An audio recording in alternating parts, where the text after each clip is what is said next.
You've got to have certainly the right volume of content.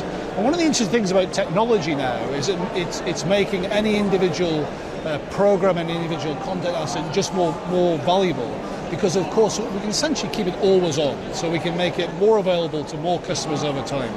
If you think of sort of 10 or 15 years ago in purely a linear world, we had a very narrow opportunity to do that. So I think that's generally saying that inventory and back catalogue is relatively becoming more important. But we also need newness. You know, we need enough of the biggest new ideas, the ideas that really talk to the zeitgeist of what's going on today. Great stories that are new and fresh, because of course that's what people respond to.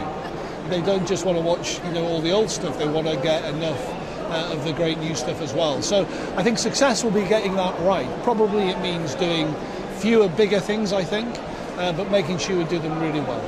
Subscription fatigue, let's tackle that. So far, customers have been very enthusiastic about the new content arriving, but we are also in decent times. No recession so far to speak of after a very long boom, economic boom.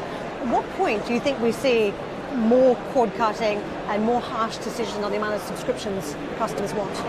Well, I think we're into that now.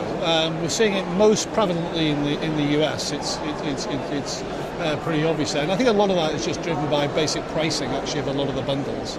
As distinct from Europe, where in a world with much greater free TV, we move much more rapidly into unbundling.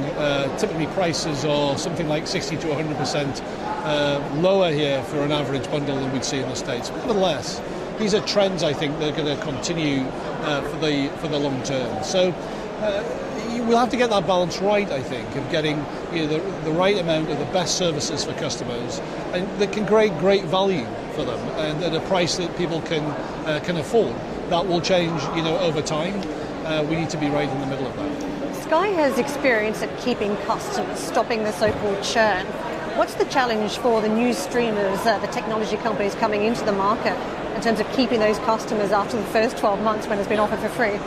Well, retention or customer loyalty is really at the very, very heart of any sustainably profitable business model for the long term. Selling always isn't easy, but it's funny enough the easy bit. You know, it's quite easy to go and acquire customers, particularly when you give your product away for free or next to free.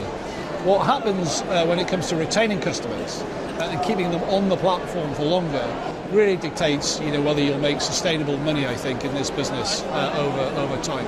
We spend a huge amount of time on that at Sky. You know, Sky as a business, you know, really is about data insight across our whole customer base, understanding our customers' habits and preferences today, how that's changing, how we can better evolve that in the future, and how do we keep giving them more value into their subscription, because we know if we keep doing that, that will be the thing that gets customers to stay with Sky for longer.